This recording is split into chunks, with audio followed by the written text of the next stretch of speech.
Muy buenas noches a todos. Eh, En esta oportunidad vamos a dar inicio a nuestra webinar de guías clínicas. Eh, Como miembro coordinador del Departamento de Educación Continua, me permito presentar al panel que nos va a acompañar en esta actividad académica: la doctora Paz Burke, médico cardióloga con mucha experiencia en el manejo y el control de pacientes diabéticos. Ella es de provincia, Hospital de Osorno y Clínica Alemana de Osorno. Ella nos hará la presentación del tema y tendremos como moderador al doctor Jorge Escobar, cardiólogo intervencionista del Hospital Regional y Clínica Alemana de Temuco, con una vasta experiencia en técnicas intervencionistas de todo tipo. Y como panelistas contaremos con la doctora Yalile Naum, médico cardióloga, con áreas de interés muy marcadas, que es la geriatría; el doctor Félix Parra, de Antofagasta, experto en imágenes, cardiólogo, quien también nos acompañará en el panel. Sin más, vamos a dar inicio a la presentación para darle paso a la doctora Paz Burke, que nos comparta lo que dicen las guías europeas acerca del manejo del paciente diabético desde el punto de vista cardiovascular. Doctora Paz, bienvenida. Hola, voy a compartir mi presentación. Bueno, fui invitada por el doctor Santibáñez y el Comité de Educación Continua de la SOCHICAR a presentar estas interesantes guías sobre el manejo de pacientes cardiovasculares con diabetes, que fueron publicadas durante el año 2023. Mi nombre es Paz Borg, soy cardióloga, jefa de la unidad de cardiología del Hospital San José de Osorno y también trabajo en la Clínica Alemana de Osorno. Como introducción, estas guías, al contrario de las guías del 2019 sobre diabetes, prediabetes y enfermedad cardiovascular, deja fuera la prediabetes por falta de medicina basada en evidencia. Y estas nuevas guías principalmente se enfocan en dos aspectos. Uno, screening y evaluación del riesgo cardiovascular, y la incorporación de un nuevo score de evaluación de riesgo cardiovascular de 10 años para pacientes sin enfermedad cardiovascular ni daño órgano blanco, que se llama Score 2 Diabetes. También nombran estrategias de tratamiento basadas en la evidencia, centrada en la persona, para personas con diabetes y enfermedad cardiovascular. Para hacer esto un poquito más entretenido, les vamos a conversarlo a través de un caso clínico y voy a presentarles a don Víctor. Don Víctor es un paciente masculino, 70 años, obrero de la construcción, retirado hace 2 años, con un antecedente mórbido de hipertensión de larga data, una prediabetes sin controles regulares, pero es muy adherente a su tratamiento. Toma losartán 100 miligramos al día, metformina 850 miligramos al día, aspirina 100 miligramos al día, y es básicamente sedentario, pero juega rayuela una vez por semana.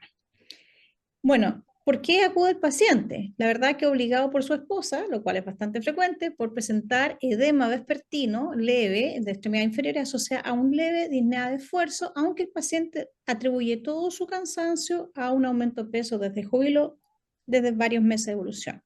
No refiere ortopnea, disnea paroxística nocturna, síncope ni palpitaciones. Hasta aquí, vamos bien. Pero al examen físico hay unas cosas que destacan. Está hipertenso, 100 sobre 100, perdón, 160 sobre 100, 90 latidos por minuto. Está obeso, con un peso de 68 kilos, que le da un índice masa corporal de 31, con signos de acantosis nigricans, arco senil, al ojito. No tiene reflujo hepatoyugular ni ingurgitación yugular, pero sí tiene un soplo mitral 4 de 6. No tiene signos congestivos al examen pulmonar ni abdominal, pero sí está un poquito gordito y tiene un poquito de edema. Entonces, hasta aquí el planteamiento del médico es, bueno, tengo una disnea en estudio, una hipertensión con un mal control, es obeso y un posible síndrome metabólico, ¿cierto? Yo creo que todos plantearíamos hasta aquí.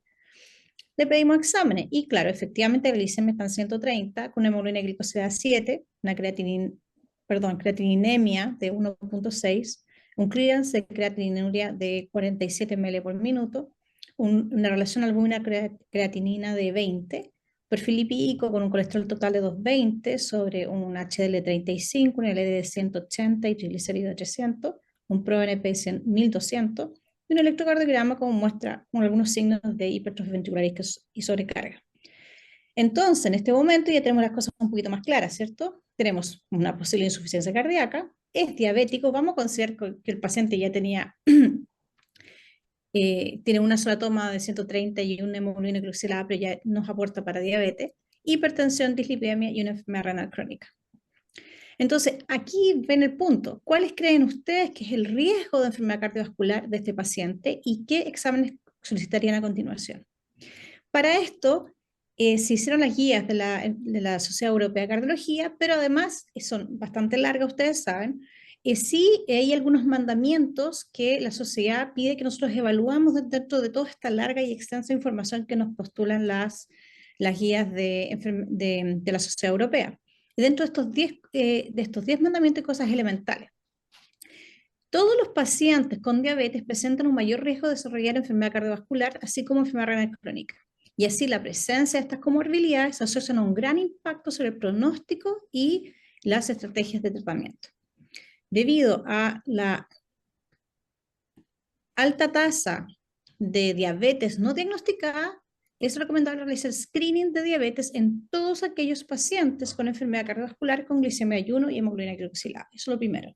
Segundo, todos los pacientes con diabetes deben ser evaluados a través de historia médica de síntomas y signos de insuficiencia cardíaca y enfermedad cardiovascular.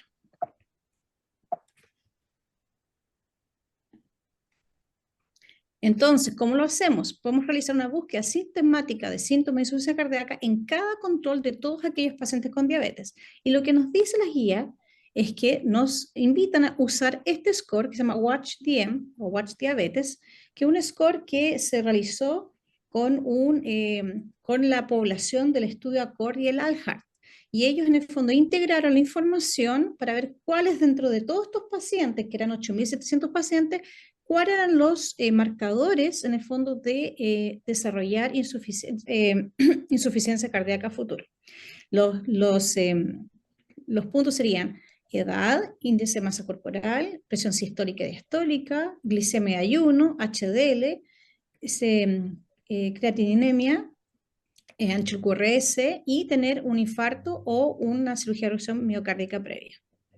Nuestro paciente en particular tenía muchos puntos, tenía 70 años, tenía un índice de masa corporal de 31, una presión sistólica de 160, una glicemia de 130, un QRS de 110, una CREA de 1,6, una presión diastólica de 100, un HLD de 35, y no tiene infarto, pero esto ya le da un total de 16 puntos. Por lo tanto, este paciente tiene un muy alto riesgo de desarrollar insuficiencia cardíaca. Debo decir, voy a acotar que este score es mucho más sensible para insuficiencia cardíaca con fracción de eyección reducida que preservada. También nos dicen que estos pacientes, cuando tienen una sospecha de tener de diabetes, debemos buscar la sospecha de insuficiencia cardíaca a través de los síntomas y signos o alteraciones del electrocardiograma, como hicimos con este paciente. Después, si eso es sugerente, con un ProBNP, que el paciente también tenía alterado, y después de eso, con una ecografía para determinar si el paciente tiene o no el compromiso de la fracción de eyección. Nuestro paciente sí tenía un compromiso de la fracción de eyección. Nuestro paciente tenía una disfunción sistólica que se estimó cerca del 40%, 42% y una insuficiencia mitral.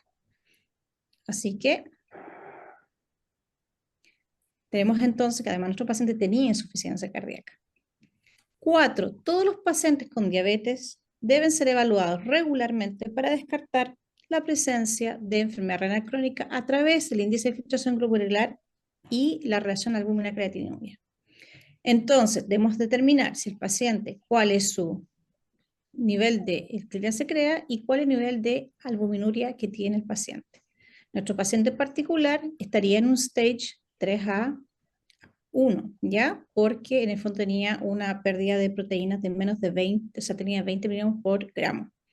Además, debemos identificar en estos pacientes aquellos que tienen daño órgano blanco severo, lo que se considera si el índice de filtración glomerular es menor a 45 sin relación a la albuminuria, o si el índice de filtración glomerular está entre 45 y 59 y además tiene una microalbuminuria entre 30 y 300, o tiene proteinuria franca, o si tiene presencia de enfermedad microvascular en al menos 3 sitios, como microalbuminuria, más retinopatía, más neuropatía.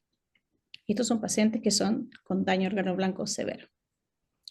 Por lo tanto, nuestro paciente en este momento, sus diagnósticos serían una cardiopatía hipertensiva con fracción de eyección mínimamente reducida, con una capacidad funcional 2, una hipertensión arterial con mal control, una diabetes de inicio de diagnóstico reciente, pero con un daño a órgano blanco no severo, y una enfermedad renal crónica etapa 3A1. Pero ahora, ¿cuál sería el próximo paso? Ya en el fondo pasamos de un paciente diabético hipertenso a un paciente que ya tiene cardiopatía hipertensiva y insuficiencia cardíaca. Bueno, se recomienda categorizar el riesgo cardiovascular de los pacientes diabéticos basado en la presencia de enfermedad cardiovascular o daño órgano blanco severo. Y en aquellos pacientes que no tienen estas dos condiciones, se puede aplicar un score, se llama score 2 diabetes, en pacientes sin enfermedad cardiovascular ni daño órgano blanco. Y esta es una recomendación nueva, 2023. Este score fue presentado en el European Heart Journal en el año 2023 y considera algunas cosas como género, edad de diagnóstico de la diabetes, que ojo, porque no es un dato que generalmente anotemos en la ficha clínica de los cardiólogos, tabaquismo activo, presión arterial sistólica, colesterol total, HDL, hemoglobina glicosilada y el índice de filtración glomerular. Estos scores los pueden ustedes bajar de la aplicación de la Sociedad Europea de Cardiología, y lo bajan y pueden usar cualquier de los scores, en este caso sería el score 2 diabetes. Y este score, al ingresar los datos, me va a dar cuál es el riesgo personal del paciente de desarrollar enfermedad cardiovascular. En este caso vamos a diferenciar el paciente si si el paciente tiene enfermedad cardiovascular o daño órgano blanco severo, por lo tanto tiene un riesgo muy alto, pero si el paciente no lo tiene, aplicamos el score. Y el score va a diferenciar entre más de 20%, de un 10 a un 20%, un 5 a menos de un 10% y menos de un 5%. Este score fue desarrollado con la evaluación de 229.000 pacientes, ¿ya? Pero quizá lo podemos discutir después en el fondo con el panel, es que este score se desarrolló muy parecido al score 2 de la Sociedad Europea de Cardiología y se fue aplicado solamente en población europea. Después dejo abierta la conversación para que lo veamos después. Nuestro paciente, a través de porque él no tenía daño órgano blanco ni enfermedad cardiovascular, por lo tanto, se le pudo aplicar el score 2 y tenía un 17.7% de riesgo cardiovascular a 10 años. Por lo tanto, era un riesgo alto. Bueno, y otra forma de clasificarlo, entonces, resumiendo las dos opciones, sería el riesgo muy alto, pacientes con diabetes con enfermedad cardiovascular establecida o daño órgano blanco severo, o que el riesgo por el score 2 diabetes sea mayor al 20%. Pacientes de alto riesgo son los pacientes que no tienen las condiciones anteriores y tienen un score de entre 10 y 20, el moderado son los pacientes que tienen un score entre 5 y 10, y el bajo son los pacientes que no tienen ninguno de estos criterios y que tienen un score menor a 5. Nuestro paciente seguía en riesgo alto. Bueno, ¿y ahora qué hacemos con Don Víctor? El punto 6 de estos mandamientos es que el uso de medicamentos hipoglucéicos con beneficio cardiovascular probado, seguido de agentes con seguridad cardiovascular, deben ser utilizados por sobre los demás medicamentos. Y 7, es recomendable cambiar los medicamentos sin beneficio cardiovascular o seguridad a aquellos con beneficio probado. Entonces, los pacientes con alto riesgo pueden usar metformina, inhibidores de la SGLT2 y agonistas GLP-1, ¿ya? Pero con una clase 2B. Si el paciente ya tiene alto riesgo, muy alto riesgo, solamente podrían utilizar agonistas de la GLP-1 y inhibidores de la SGLT2 de tipo clase 1, ¿ya? Entonces, en este grupo habría que identificar cuáles son los que tienen seguridad y cuáles son los que tienen en el fondo beneficios en mortalidad y en morbilidad. 8. Para reducir el riesgo cardiovascular en pacientes con diabetes y enfermedad cardiovascular, es recomendable tratar con agonistas GLP-1 y o, a diferencia de las guías anteriores, es un I o un inhibidor de la SGLT2 con beneficio probado, independiente del control de la glicemia en la hemoglobina glicosilada, y este también es un cambio referido al 2023. Ya entonces el paciente podemos iniciar con uno o con los dos medicamentos y para el control adicional de la glicemia podemos agregar metformina o pioglitazona, pero pioglitazona solamente en los pacientes sin insuficiencia cardíaca. Y después también están descritos aquellos medicamentos que son hipoglicemiantes, pero que no tienen, perdón, que tienen seguridad cardiovascular, ¿ya? Ahora, es importante decir que no existen estudios actualizados donde se agreguen los dos medicamentos, es el agonista es GLP-1 con un inhibidor de la SGLT2. Ellos en el fondo, aquí fue una opinión de expertos que se pueden asociar, pero se sabe que independientemente ambos medicamentos en el fondo son beneficiosos para prevenir la enfermedad cardiovascular y disminuir la mortalidad. En aquellos pacientes con insuficiencia cardíaca sin considerar fracción de eyección, se recomienda el uso siempre de los inhibidores de SGLT2 para reducir hospitalizaciones por insuficiencia cardíaca y mortalidad cardiovascular, independientemente de la hemoglobina glicosilada e independiente de los otros medicamentos. ¿Ya? Entonces, de esta forma, la idea sería, por lo que ya hemos hablado antes, de suspender la metformina en estos pacientes e iniciar el inhibidor de la GLT2 y si es necesario se puede agregar después.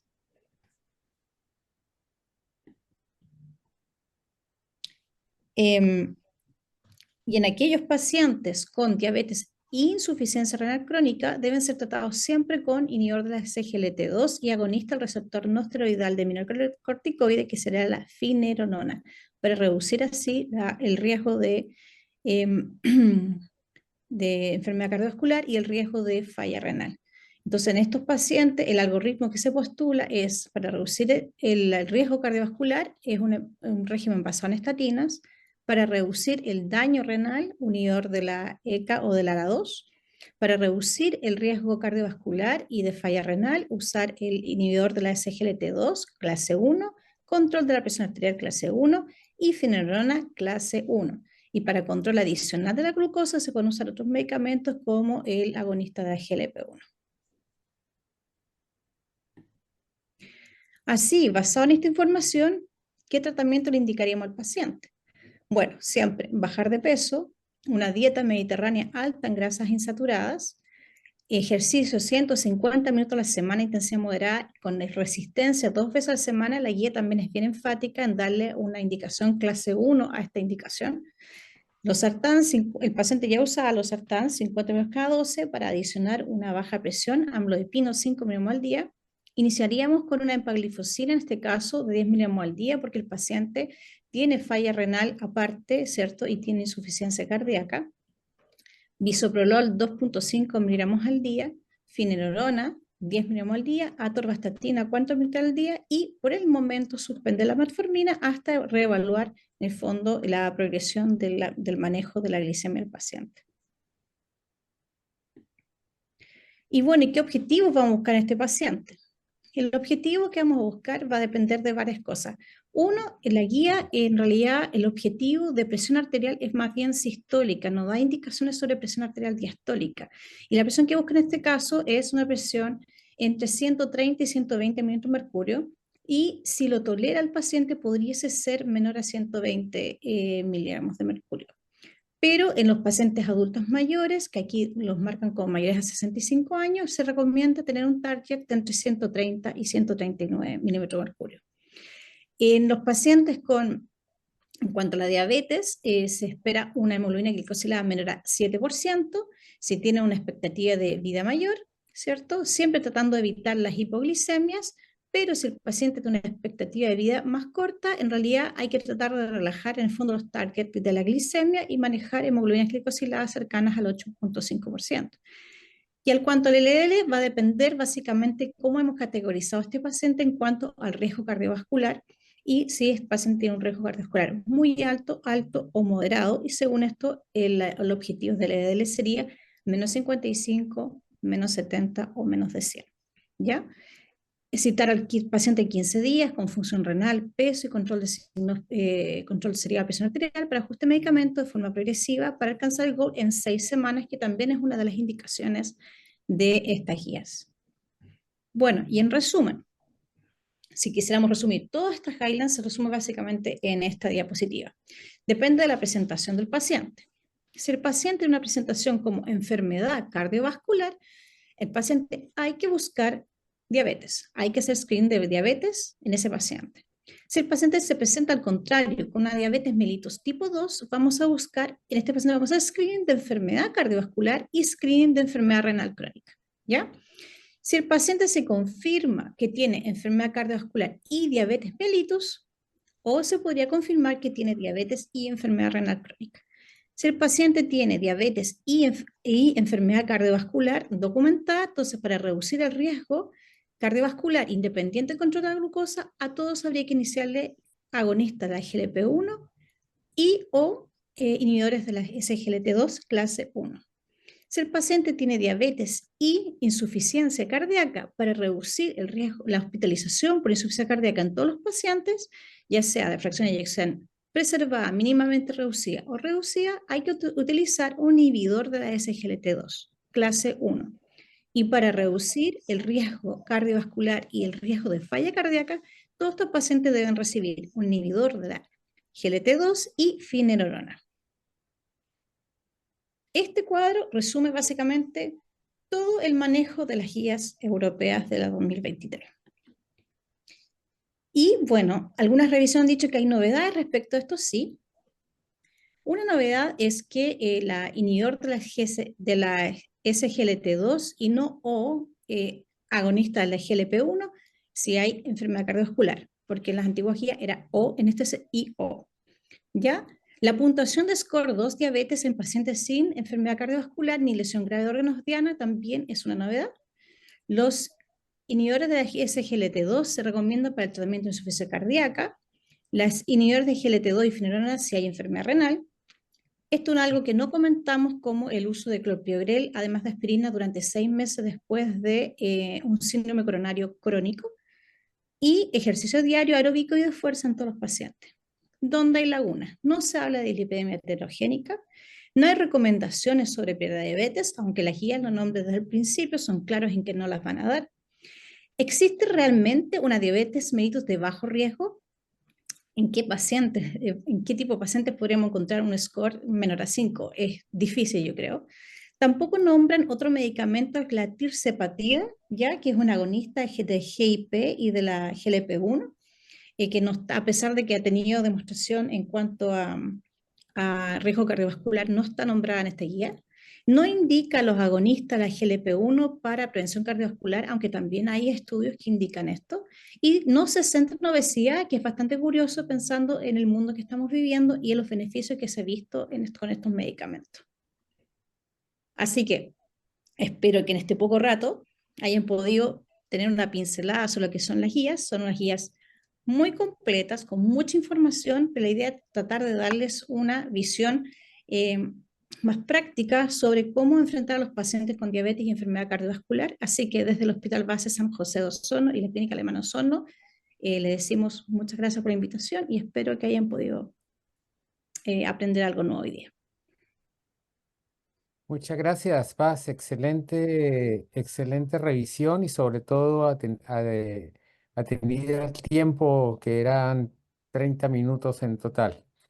Mientras las personas, los alrededor de 180 participantes, se animan para hacer sus comentarios, que se los pido, le pido se los deriven directamente al doctor Santibáñez.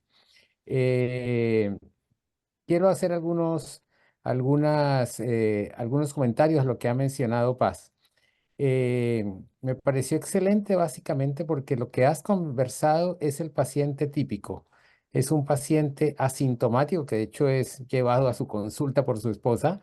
Es un paciente que se creería sano, ¿sí? Es un paciente que fácilmente todo el mundo diría, no, mi tata, mi papá, mi vecino es sano. y vimos cómo es un hombre que está con obesidad, con un diagnóstico de diabetes que no lo conocía, con hipertensión arterial que no estaba bien controlada a pesar de que recibía terapia, de hecho con una falla renal avanzada, y todas estas son situaciones que marcan su pronóstico. Como se menciona en la guía cuando uno ve diabetes, en verdad hay las dos opciones que tú mencionas, o un paciente no diabético como este, en donde hay que hacerle screening, entre esos se encuentra diabetes y otras enfermedades, o un paciente diabético que uno debe ser muy incisivo en buscar comorbilidades. Básicamente lo que más nos preocupa, todos somos cardiólogos, es la enfermedad coronaria y por ende el subyacente, la enfermedad, la disfunción sistólica del ventrículo izquierdo que marca el pronóstico vital de este paciente. Ahí quisiera yo preguntar al doctor Parra, doctor Félix, ¿qué cosas en un ecocardiograma de rutina para un paciente electivo, va a un control cardiológico porque lo lleva la esposa como el paciente de la doctora, en qué cosas nos puede orientar al eco a que este paciente un hallazgo importante que lo coloca en riesgo cardiovascular? Hola, buenas noches. Gracias por la invitación. Bueno, en primer lugar, en un paciente que va a hacerse un ecocardiograma, obviamente tenemos que saber antecedentes del paciente, enfermedades como hipertensión, diabetes, obviamente peso talla, que lo vamos a consignar en el examen, medicamentos que está tomando el paciente. Obviamente esto ya nos va a hacer formar una imagen de lo que podríamos eventualmente encontrar. Una vez que iniciamos el examen, pues lo primero que nos vamos a dar cuenta al estar el paciente monitorizado es su ritmo cardíaco. Si está en ritmo sinusal o está con alguna alteración del ritmo.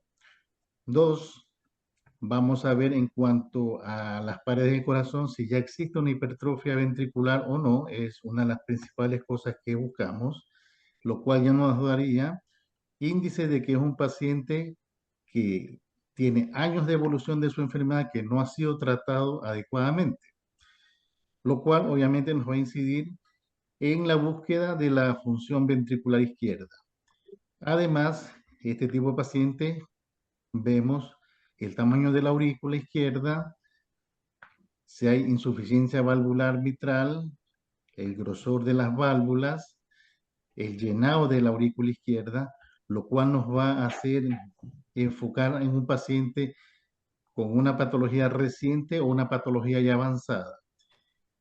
¿Qué más vamos a ver o buscar en estos pacientes? Es la contractilidad de todos sus segmentos o paredes, en las cuales la fracción de eyección, que es un predictor de buen funcionamiento, vamos a ver pues si hay hipoquinesia o aquinesia en alguna de las paredes que nos pudiese indicar ya que hay algún problema a nivel de las coronarias. Y obviamente el tamaño del corazón para ver si es un corazón con una función sistólica conservada o ya es un corazón que está dilatado por X, Y o C patología. Entonces ya con esos antecedentes nosotros podemos hacer una evaluación general de la condición actual del paciente y para dónde va él. Muchas gracias, Félix. Eh, el doctor Parra ha tocado algo muy importante. Como su especialista dedicado sobre todo al intervencionismo, quiero que recordemos todos que nunca está de más un buen interrogatorio. Es triste ver pacientes que lleguen al pabellón de hemodinamia, coronariografía, y ¿usted por qué está aquí, señor? No, no sé. ¿Le duele el pecho? No. ¿Y qué le dijo el doctor? No, que tengo que hacerme este examen. Y llega el paciente sin ninguna otra cosa que nos ayude. Eh, Me salté y fue falta mía, me salté directamente al ecocardiograma, pero trato de rectificarlo. El electrocardiograma nos es extremadamente útil y lo tenemos en atención primaria.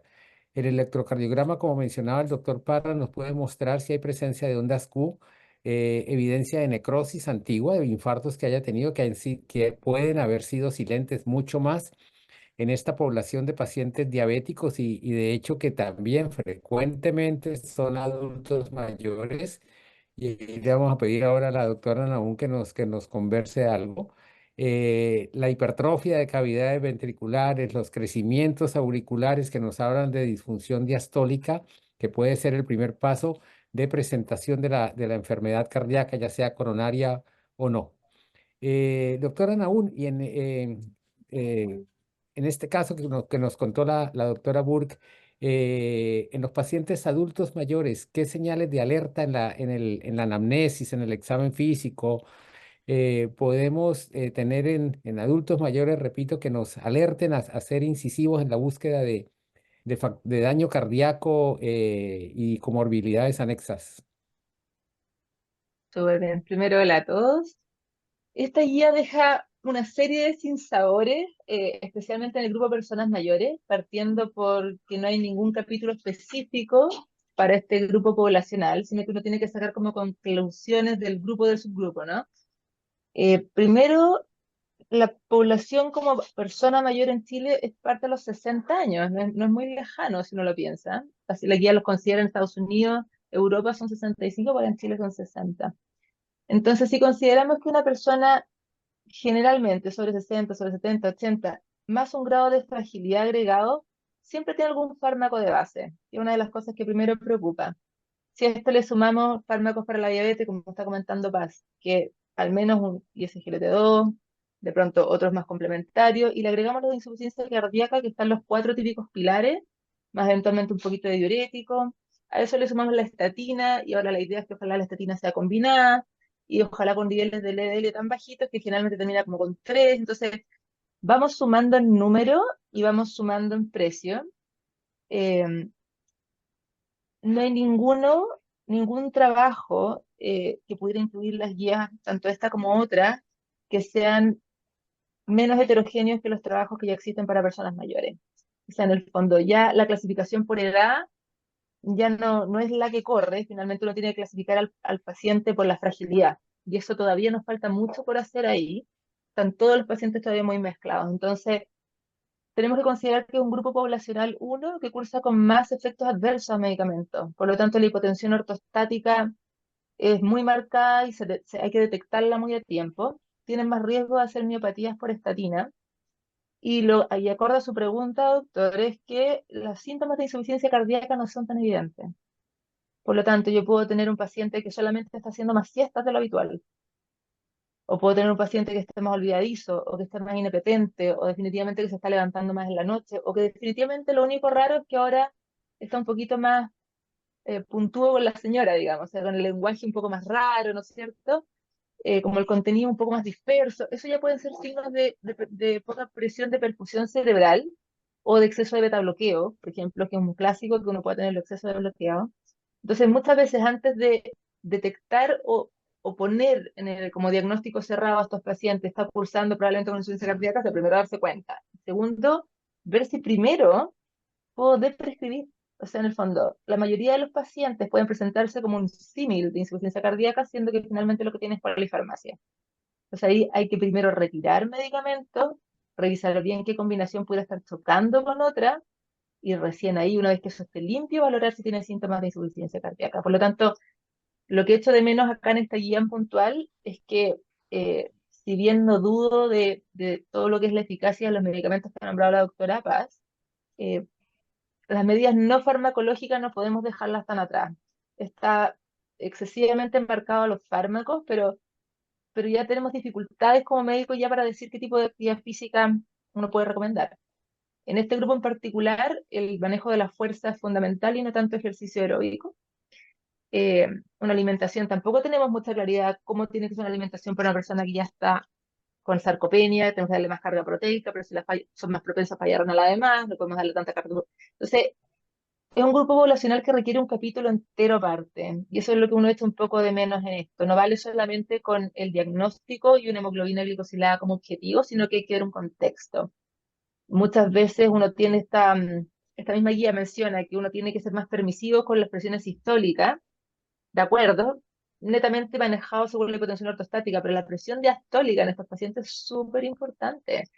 El doctor Parra también está de acuerdo que probablemente que las presiones de fin de diástole, estos pacientes tienen ventrículos más rígidos y finalmente muchos tienen FA también aparte, por lo tanto generan más presiones diastales altas, más dilatación de cavidad hacia atrás. Y, y esos temas, pues, la insuficiencia cardíaca con FEI preservada es un clásico en estos pacientes, especialmente en mujeres. Entonces hay que tener ojo, y creo que el contexto no se nos puede olvidar. Y no, también tener en cuenta, y como con esto termino, que muchos de los trabajos que hay disponibles, especialmente el lípido, en este caso el último, para no decir el nombre, son más trabajos de eficacia, más que nada. No tiene todavía reportes de disminución de eventos, que es dosis única que se pone cada 6 meses. Entonces, hay hartos aportes, sin duda, pero ya tenemos un pie de dificultad acá en que no podemos saber ni valorar un riesgo cardiovascular en un mayor de 70. El score 2 diabetes llega hasta 70, no incluye mayores de 70. Muchas gracias, doctora Naún. Sin duda que es un tema, es un espectro de pacientes de que per se tienen alto riesgo. Leía en comentarios a la guía que cerca del 90% de los diabéticos realmente son de alto riesgo. Debe considerarlos uno pacientes de alto riesgo. Es mejor pecar en exceso y considerar que un paciente diabético que está uno viendo en atención primaria o incluso como su especialista es de alto riesgo y no de bajo riesgo. Entre esas situaciones, sin duda que la guía no logra abarcar todo este espectro que hemos mencionado, la prescripción de ejercicio. No solamente decirle lo que frecuentemente nos enseñaron a todos, tiene que hacer, tiene que moverse más, tiene que ir a un gimnasio. La gente no lo va a hacer, un adulto mayor seguramente no va a inscribirse a un gimnasio. Y hay unas pautas, y en esto es muy importante, la medicina basada en evidencia, algunas pautas de cómo debe ser la prescripción, cuántas veces a la semana puede usted hacer ejercicio 3, 4, 5 veces a la semana, podrá empezar con 5 o 10 minutos diarios, podrá tener esta intensidad en que pueda caminar hablando normal, sin jadear. Y son cosas que se pueden aprender y son extremadamente útiles y el paciente las agradece básicamente porque las puede hacer, ¿sí? Más que decir tiene que hacer actividad física y alguien una dueña de casa que no hace actividad programada, que se mueve mucho en su casa, le va a quedar muy difícil.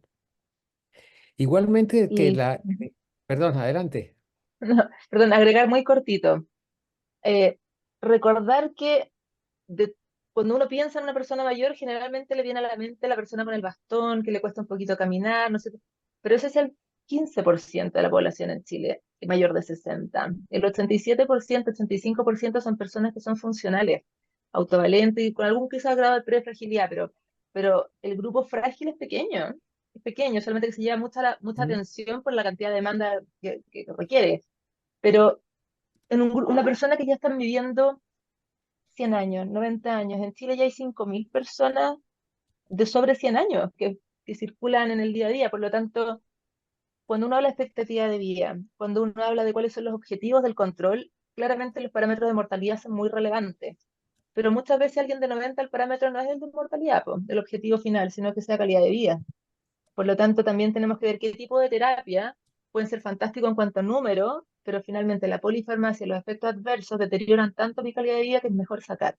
Y ahora me interesa la mortalidad, me interesa en el fondo no Ujú. caer hospitalizado, no tener disnea, por estar en mi casa y no estar todo el día con un pastillero sacando pastilla cada rato. Entonces, por eso remarco majaderamente que es un grupo poblacional que requiere una atención particular, personalizada, basada en el criterio más que con mucho dato. Hay que ciertamente tomar los datos, pero hay que aterrizarlos.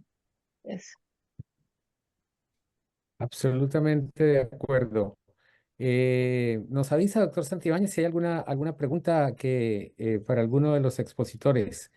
Mientras tanto, igual que mencionábamos antes de la prescripción de ejercicio aeróbico, muy importante, y tú lo mencionaste, lo pasaste a mencionar, la prescripción de ejercicios de fuerza, de fortalecimiento muscular. Y en esto se puede lograr básicamente con los programas de rehabilitación cardiovascular. Acá en el hospital de Temuco hemos logrado tener que todos los pacientes que van a intervenciones quirúrgicas, lamentablemente no las percutáneas, pero que van a cirugía cardíaca, valvular, coronaria, automáticamente quedan derivados a un programa de rehabilitación cardiovascular, básicamente comandado con la UFRO, por la Universidad de la Frontera, anexa en convenio con el hospital. Entonces, y no necesariamente tienen que ser, es solamente para pacientes con cirugía cardíaca, pacientes con falla cardíaca, pacientes rehabilitándose de un TEP, pacientes que han estado, que tienen sarcopenia y muy sintomática y realmente son casi milagrosos los resultados. Mejora el tiempo de caminata, mejora la autovalía del paciente, mejora el ánimo del paciente al ver que puede ya subir y bajar escaleras que antes estaba postrado en un piso. Mientras surgen preguntas, Sí, respondo aquí alguna, perdón. eso. Sí, responde por favor, Eh, Jorge, lo que aparece en el chat para la doctora Paz. Había una pregunta. AS pregunta, en los pacientes con insuficiencia cardíaca B o C, los diuréticos de ASA, pacientes que no están sobrecargados, ¿cómo se podría modular la dosis? Paz, ¿quieres comentar algo? Perdón, estaba respondiendo otra pregunta por acá. ¿Podría? En los pacientes con insuficiencia cardíaca clase B o C, los diuréticos de ASA que no están sobrecargados, en pacientes que no están sobrecargados de líquidos, ¿cómo se podría modular la dosis? Eh, si te pido lo responde. Yo creo que de entrada no tendría mucha indicación diurético de ASA. No, Si el paciente no no, está con por lo menos sobrecarga de volumen, yo trato de usar la menor cantidad de diurético de asa posible en los exactamente. pacientes de insuficiencia cardíaca y lo que hemos visto con los inhibidores de SGLT2 que tienen un poder diurético que es bastante más del descrito. De hecho, yo Importante. tengo que Ujú. suspender o disminuir bastante la furosemida y tener cuidado con la espirolactona cuando uso los 3 medicamentos. Y he visto, de hecho, cuando partimos usando los medicamentos, vi insuficiencias renales agudas por uso concomitante de espirolactona, inhibidores de la SGLT2 y furosemida. Por lo tanto, yo siempre soy muy precavida y disminuyendo los otros diuréticos para ajustar el ingreso del inhibidor. Yo creo que esa es la experiencia que tenemos todos, básicamente. Sin duda, sin Sí, duda. Ahí, hay una pregunta, sí, Jorge, del auditorio, que es básicamente para está abierta para el panel, pero principalmente la doctora Yalil Naum, que ve con mayor frecuencia pacientes diabéticos mayores de edad, 75 o 80 años. ¿Cuál sería el rol de una búsqueda más insistente de cardiopatía coronaria en esos pacientes por medio del uso del angiotac? Es una pregunta perfecto. que me aparece. Voy a agarrar la colita de La Paz primero y me voy directo a esa. En las personas mayores frágiles, no ocupo diuréticos de asa fijo, jamás. Porque la tendencia, o sea, uno va perdiendo muchas cosas con los años y parte de las cosas que se pierden es el estímulo de la sed. Por lo tanto, es muy frecuente encontrar que las personas mayores están deshidratadas. Entonces, un diurético de asa dejado libre albedrío hasta el próximo control es muy riesgoso. Por lo tanto, yo educo a la familia que no me interesa que le tomen la presión, que no le tomen, a menos que se sienta mal, pero si no, no, sino que me interesa fuertemente que todos los días lo pesen. A primera hora en la mañana con la misma ropa de siempre o poca ropa, y que cambios de 1 o 2 kilos en 24 horas son litros finalmente. Por lo tanto, ahí Mm. tienen mi WhatsApp o tenemos como fórmulas hechas como ya armadas de que frente a esos momentos, muy puntual, 3, 4 días de diuréticos de ácido y se sale. Entonces, ellos aprenden a autogestionarse desde esa manera y, como les digo, jamás dejo un diurético de asa fijo. Y si tengo que dejar alguno fijo, la espironolactona es la opción con control frecuente de función renal. Y respecto a la otra pregunta, perdón, ¿cuál era? Ya me olvidé. A la El, búsqueda de cardiopatía El coronaria uso, por medio del el súper, uso uso del del angiotac angiotac. ya. coronario. Recuerden que el angiotac coronario, el objetivo del angiotac coronario es su valor predictivo negativo. Por lo tanto, la máxima utilidad es que salga, que yo quiera descartar, por lo tanto, busque la placa sea cero, o sea, que no haya placa. Por lo tanto, en alguien mayor, yo siempre voy a tener placa. O sea, uno ya empieza a tener placa a los 35, Sin duda. 30, uno ya empieza, ya alguna plaquita hay. O sea, depende de nuestro clearance, cuánto se queda ahí mismo, pero alguien de 60 seguro va a tener placa, o sea, es poco probable. Entonces, como diagnóstico o screening de enfermedad coronaria, no lo ocupo. No lo ocupo, porque sé que tiene enfermedad coronaria. El tema es si eso le está generando alguna consecuencia clínica, si ese es el punto. Entonces, uno si quisiera certificar placa, primero, antes de poner a contraste considerando las fallas renales, uno puede tomar una eco de ilíacas, por ejemplo, una eco vascular ilíaca, de la arteria ilíaca, y pedirle al radiólogo, ¿sabes qué? Búscame placa, si tuviera alguna duda, o pudirme las carótidas también, ¿ya? Sin tener que someterlo a un contraste, que no es menor, y sabiendo que no me va a salir cero. Y lo que sí lo evalúo con pruebas de isquemia en la práctica, o test de esfuerzo, o caminata de 6 minutos, o le agrego un test de esfuerzo modificado con mucha más pendiente y menos velocidad, dependiendo de también la seguridad de su marcha, a menos que tenga bloqueo de rama izquierda. Y ahí entramos en los DOUTA o en los integramas miocárdicos, pero en la práctica, un angiotac coronario no tendría, es la que menos indicación tiene en alguien mayor. Me voy a encontrar con placa. Y lo otro que el angiotac coronario, y el doctor Santibáñez puede apoyar esto, sobreestima. Entonces, suelen ser las lesiones que informa que tú ves más de las que realmente tiene. Y de las que ya tiene, suelen mostrar las más estenóticas que lo que realmente son. Entonces, te vas a quedar con una información que muchas veces vas a quedar entrampado.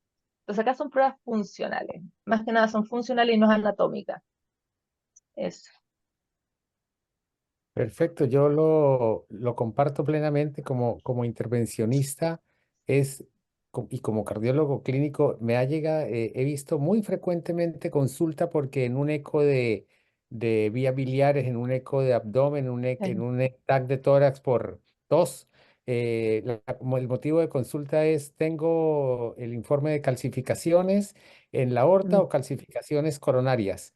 Y es un hallazgo estructural, pero no es un hallazgo que indique que hay un compromiso funcional. Y evidentemente que por el hecho de tener más de 45 o 50 años y más si hay dislipidemia, va a haber depósitos de colesterol. Sin Y en duda. eso, como lo dice la doctora, tenemos armas muy a la mano como una ecocarotidio.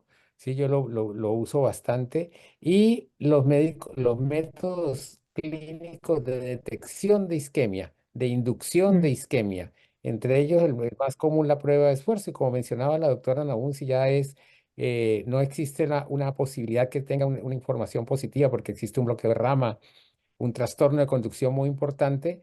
Ahí tenemos a la mano a los amigos ecocardiografistas, por ejemplo, con un ecodobuta o ya la medicina nuclear con un cintigrama miocárdico que nos va a mostrar Mm. si hay insuficiencia de la circulación coronaria, que al fin y al cabo eso es lo que va a afectar al miocardio y al paciente, que un territorio miocárdico no reciba adecuada cantidad de sangre en reposo y peor todavía en Exacto. ejercicio.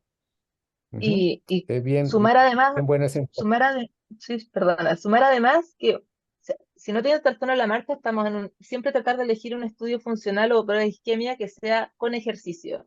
O sea, si el paciente me tolera tanto un centigrama miocárdico así o un MIDI de ejercicio, preferir siempre el MIDI de ejercicio. O sea, agregarle el ejercicio propio del paciente tiene más valor que andarle induciendo un ejercicio, primero. Y Ujú. segundo, tiene que ser adaptado también a lo que él es capaz de hacer en la casa. O sea, si es una persona que se mueve mucho, no voy a hacer uno que le quede una prueba eh, bajo su capacidad aeróbica, ni tampoco si forzarlo más a alguien que realmente camina poco. Entonces, si hay hipertrofia ventricular izquierda, si hay disnea o estos como síntomas más atípicos, uno ya tiene que considerar que hay algo. Hay un punto en la guía que no quiero que se me pase sobre la FA.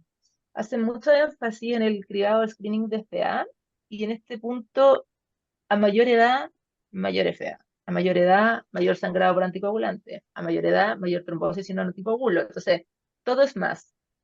Y en la guía mencionan un screening con electro como a la baja, así como cada tanto sobre 70. O sea, quiero ir reforzar que mientras más años tienes, más prevalencia en la FA. Hasta el punto que en los mayores de 80, al menos casi un 18% hay prevalencia de FA. Por lo tanto, con mayor razón, no se le puede pasar en una entrevista con el paciente, mientras conversan con él, tómenle el pulso. A todos, todos. Hagan la costumbre de, mientras hablan, el pulso. Si está irregular, al tiro un electro. Es el momento para pillarlo. Eh, Tiene que ser una búsqueda activa. Algunos pueden manejar los smartwatch porque les gusta la tecnología, otros les queda muy grande y basta con que les enseñe a tomar el pulso, pero la búsqueda de FA a mayor edad tiene que ser cada vez más activa. la calidad de vida va directamente proporcional también a la cantidad de eventos que pueden limitar su funcionalidad, y el accidente vascular es algo que es tremendo. Sin duda. Doctor Hay Escobar, un comentario de una persona de NA que dice que lo ideal es que los pacientes que van a cirugía valvular se benefician de una evaluación geriátrica previa, con énfasis en la fragilidad y en caso necesario un programa de prehabilitación que disminuye las complicaciones. En el hospital en Temuco Efectivamente. igualmente se desarrolló esto. ¿Cómo es la experiencia en Antofagasta o en Osorno, por ejemplo? Bueno, en Antofagasta no estoy en este momento en el hospital regional, pero existe un programa de rehabilitación cardiovascular en el cual a los pacientes que van a cirugía cardíaca se les hace un entrenamiento previo, y a los que van a posterior de la cirugía igual. Duración aproximada de 4 a 6 semanas, dependiendo de su recuperación y sus comorbilidades asociadas. Existen Ujú. también la clínica de rehabilitación cardiovascular en pacientes con insuficiencia cardíaca y pacientes con dispositivos tipo marcapasos, desfibriladores. Eso se lo hace con regularidad. Ahora, una cosa que yo sí me gustaría tocar en atención primaria, que deben haber muchos colegas que están en este momento conectados. Lamentablemente, pues sabemos de la gran carga que ellos tienen de trabajo y los enormes déficits que tienen en cuanto a poder evaluar y tratar adecuadamente a sus pacientes. Pero yo a ellos les insisto siempre en una buena anamnesis, un buen examen físico, la semiología, a auscultar su paciente. Eso no les Mm. toma rápidamente 5 o 10 minutos, y les aseguro que pueden obtener mucha información con un buen examen físico. Les recuerdo que ustedes son la piedra angular en el diagnóstico y posterior derivación de todos estos pacientes, y tienen que hacerlo en forma oportuna. Recordemos que aquí estamos tratando con dos de las mayores epidemias que vamos a tener en el siglo XXI, que es la insuficiencia cardíaca por un lado y la diabetes. Entonces son dos enfermedades o dos patologías que se van a interrelacionar en cualquier momento, y son ellos los llamados a hacer una primera y correcta evaluación para su posterior derivación donde corresponda. Vemos obviamente en Chile y en toda Latinoamérica tenemos la misma problemática, pues acá en atención primaria para tomarte un electrocardiograma son 6 meses de espera aproximadamente. Al contrario, si van a la consulta, tocas el pulso, está irregular, inmediatamente electrocardiograma. O sea, son mundos dispares, pero igual yo los animo a que sigan adelante, no se desanimen, hagan un buen examen físico y hagan las derivaciones correspondientes. Sus pacientes se los van a agradecer. Un punto muy importante, Félix, que has tocado en atención primaria es evitar el desescalar la terapia una vez que se han conseguido los objetivos. Es frecuente ver pacientes están revascularizados. Habitualmente el paciente después de una intervención percutánea o quirúrgica coronaria es dado de alta con atorvastatina 80 miligramos, y en los controles posteriores que se ve que tiene colesterol total 130, frecuentemente lo desescalan a 40 y el paciente nuevamente vuelve a tener niveles de colesterol elevados, LDL por encima de 100 si es un paciente de riesgo moderado. Entonces, no hacerlo en el caso, por ejemplo, del sacubitril o valsartán, tampoco. Una vez que un paciente que tiene una función ventricular, con una falla cardíaca con disfunción ventricular que ha logrado mejorar su función, incluso normalizado su función, es claro que debe seguir con el mismo tratamiento básicamente entre esto y de los cuatro fantásticos, que sabemos que hacen que la función y el pronóstico del paciente mejore muchísimo. Acá hay una pregunta que yo creo que sirve un poquito para, para aclarar algunos temas. Preguntan, ¿cuál es el tipo de paciente a quien le voy a iniciar un GLP-1 y si se puede asociar un GLP-1 y inhibidor de la SGLT2? Bueno, yo creo que hoy esto está cambiando mucho. De hecho, salió publicado ayer algún estudio nuevo, ¿cierto?, sobre glutie, pero lo que es la evidencia hoy en día es que yo creo que probablemente voy a elegir un agonista GLP-1, un paciente obeso, que es como el perfil, un paciente diabético y obeso en este caso, bueno, hablando de diabetes, estamos hablando del contexto de personas con diabetes, y el paciente con insuficiencia cardíaca, según lo que está hoy en día, porque esto está cambiando y probablemente en un mes más vamos a estar hablando de otra forma, pero un inhibidor de la GLP2, SGLT2, perdón, en aquellos pacientes con insuficiencia cardíaca o con enfermedad renal crónica. Eso es como el perfil. Y sí se pueden asociar ambos medicamentos, pero lo que no hay es estudios de la asociación de ambos medicamentos. Eso es lo que no hay. Y digo hasta aquí porque salió un estudio anoche, creo que ayer lo comentábamos en el grupo, ¿cierto?, sobre impactos de un agonista de GLP-1 sobre insuficiencia cardíaca con fracción de eyección preservada por obesidad. Entonces probablemente vamos a estar hablando más cosas más adelante. Pero ese es como el grupo, agonistas los obesos, inhibidor de la SGLT2 en los insuficiencia renal crónica y los que tienen insuficiencia cardíaca. Eso como son como las dos cosas, como para dar un redondeo al tema. Sin duda. Mientras surge alguna pregunta, aprovecho a tocar el tema de la anticoagulación en estos pacientes. Frecuentemente, lo comentaba la doctora Nabunesca, es muy frecuente la FA en mayores de 75 años, incluso se ha llegado a pensar que hasta un 30% puede ser la prevalencia. Y si una de estas personas estando en FA y con un NACO, un anticoagulante oral, va a un pabellón de hemodinamia y se le arregla una arteria, sale además con dos pacientes, sale además con dos medicamentos, sale con aspirina y sale con clopidogrel, habitualmente en Sudamérica. La recomendación actual práctica es que estos pacientes ojalá se tenga la triterapia, el anticoagulante y los dos antiagregantes plaquetarios, ojalá el menor tiempo posible, alrededor de 1 o 2 meses, y ahí deje de usarse la aspirina, que es el menos potente de los tres, y el paciente continúe con su anticoagulante oral por su enfermedad de base, un TEP o una FA, como lo mencioné, y asociado al clopidogrel, sobre todo por el riesgo de sangrado en adultos mayores que que tengan fragilidad, que tengan inestabilidad y que el caerse va a ser una tragedia teniendo estos tres medicamentos. Yo quiero hacer un comentario, doctor Escobar, eh, Adelante. referente a las guías propiamente tal. Me gustaría poder preguntarle a la doctora Paz cuál es el aporte real para el colega de atención primaria, el colega de APS, que le puede aportar este nuevo enfoque que nos da la guía que usted ha presentado.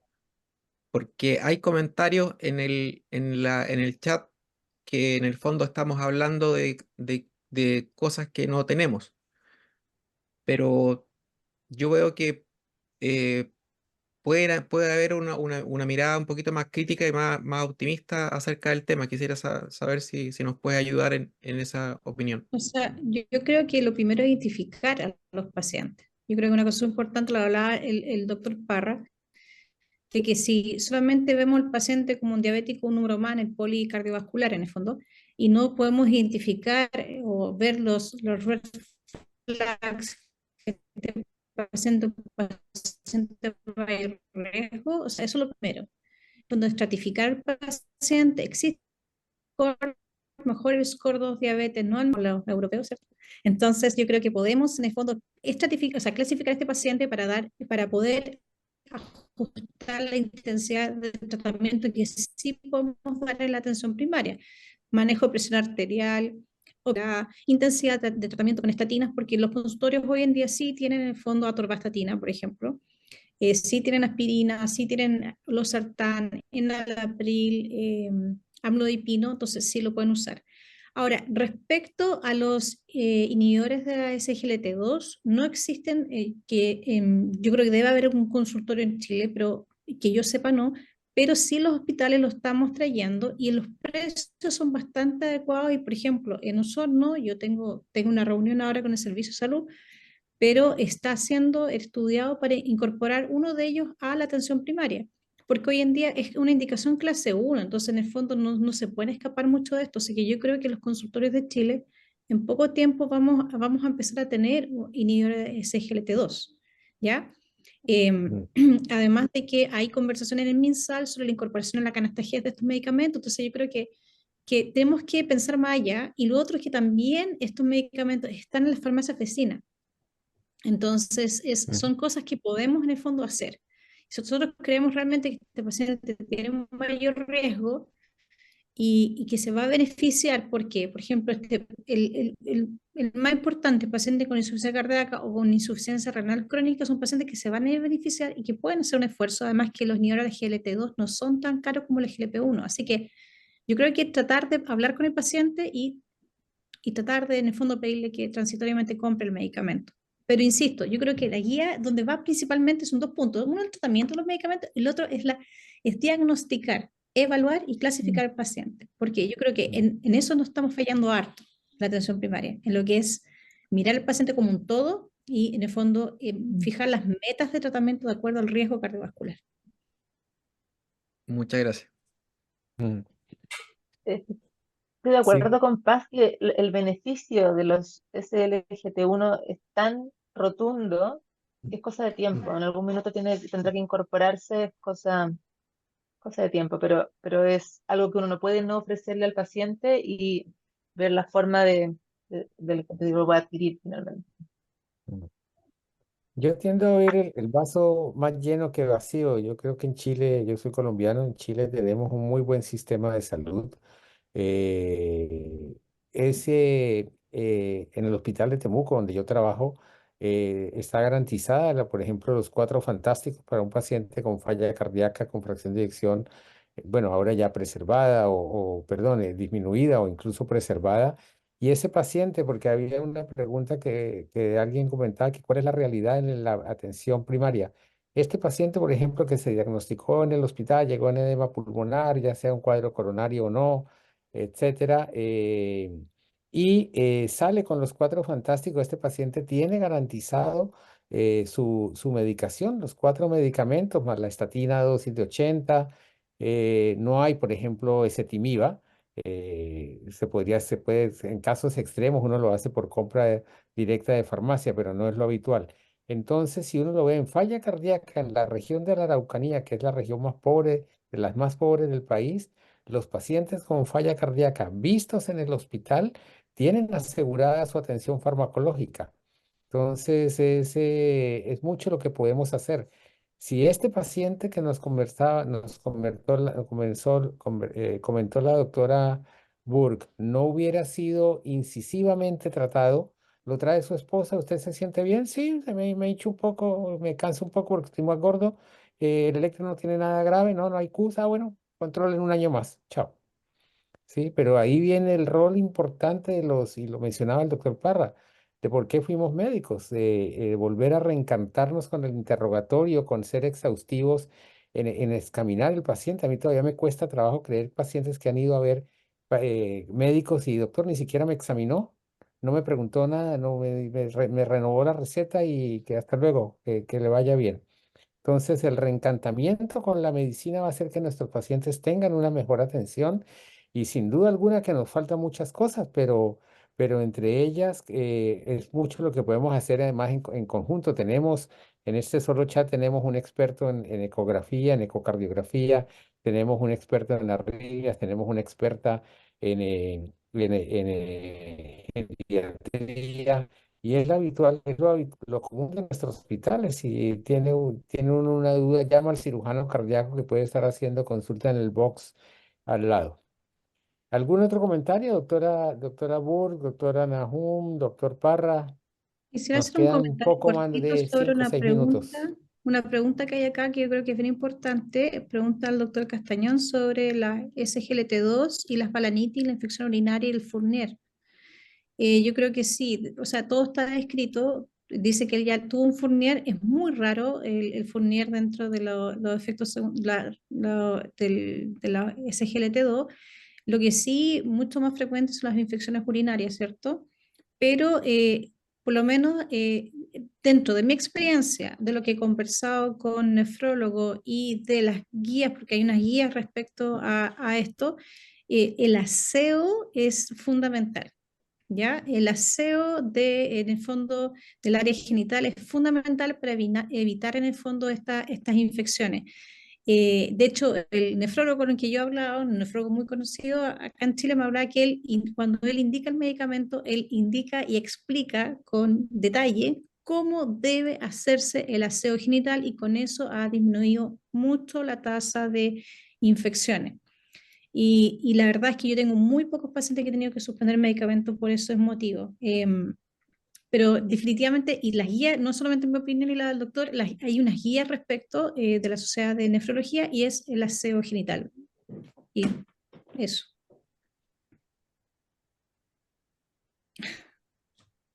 Mm.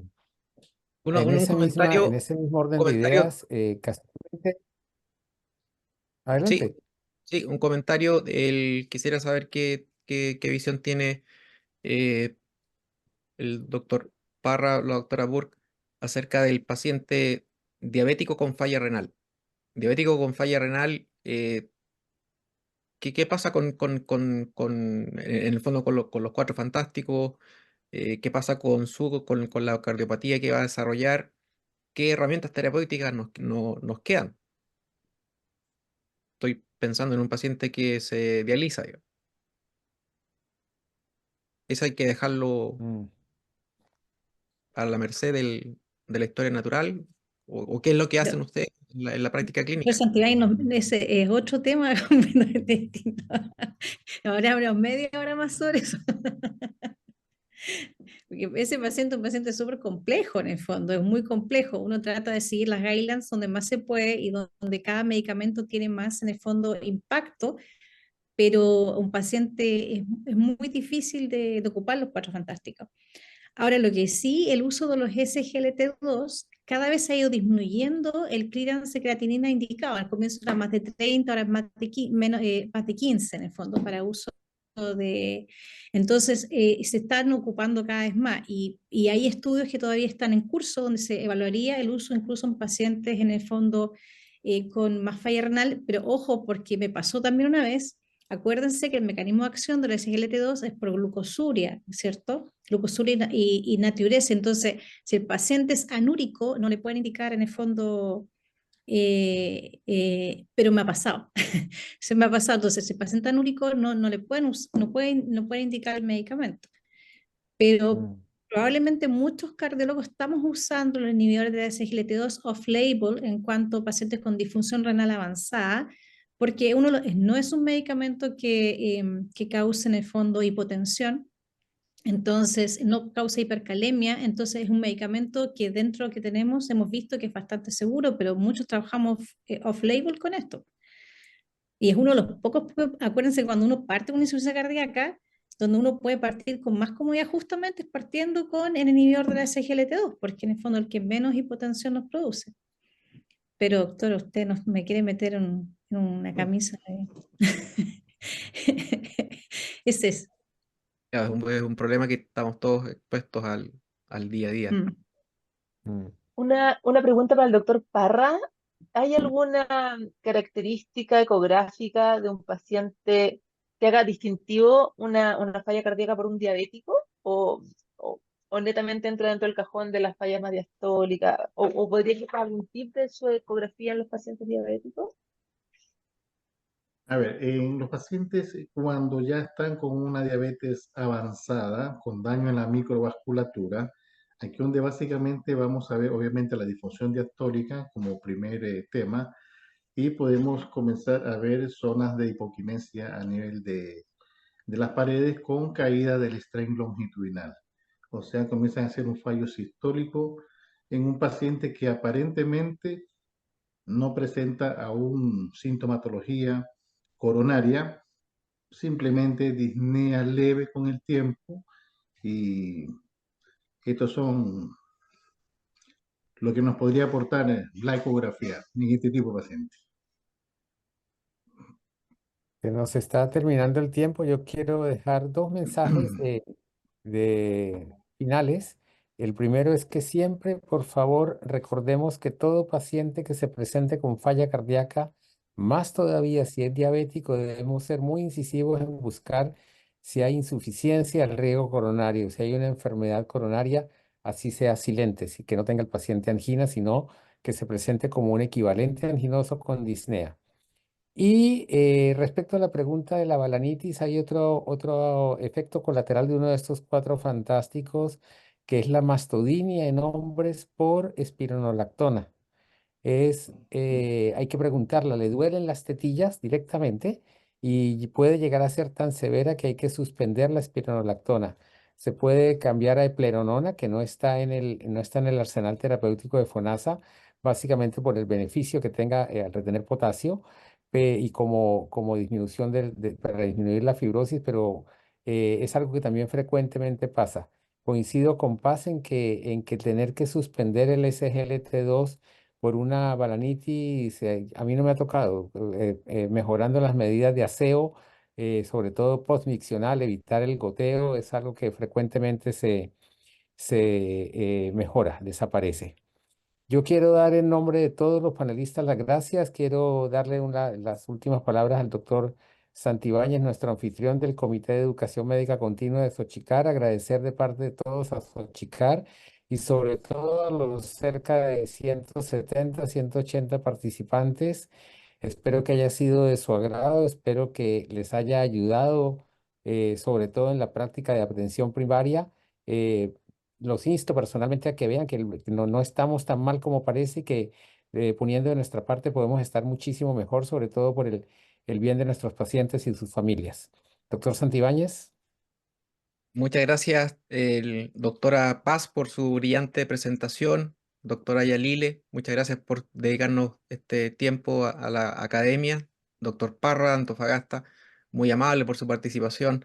El doctor Escobar, muchas gracias por su agradable coordinación y dejar los invitados hasta la próxima reunión de guías clínicas. Darle las gracias a estos casi 190 asistentes que estuvieron con nosotros y hemos aprendido mucho de muchas cosas. Muy amable. Estupendo. Muy buenas noches. Gracias por la invitación, gracias a todos los Buenas asistentes. noches. Buenas noches. Buenas noches. ¿Sí?